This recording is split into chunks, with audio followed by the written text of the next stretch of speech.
A report by CBC Canada, a heavily government-funded media organization, cited sources to claim that Canadian intelligence collected evidence for months to back Trudeau's claim.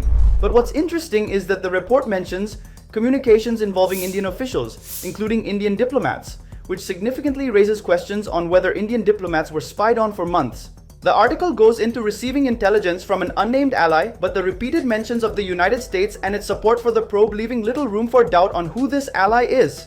It is important to highlight how the narrative is being played out in Canadian media. So what Trudeau gets in a win, right? Trudeau's big win over the last 24 hours prior to the visas being suspended was no one was really talking about China.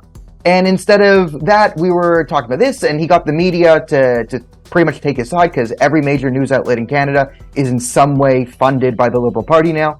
The government has given them billions of dollars. They need the government subsidies to survive. So there's an element of sort of control they can have on the media narrative. Here's an example of Canadian media trying to push an insane conspiracy of India sabotaging Trudeau's plane 2 days after the allegations and a whole 1 week after Trudeau landed back in Canada. Sabotage has been ruled out in the technical issue in Canada's plane on his trip to India.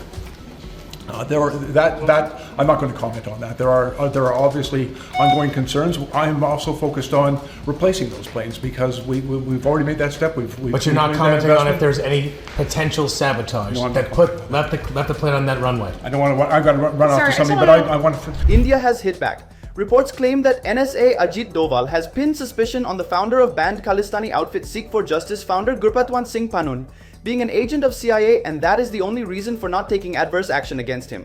A freelance journalist on X also claimed that Nijar was on the US no-fly list, which was leaked earlier this year, raising the question as to why US and Canada are batting for a terrorist with a 10 lakh bounty.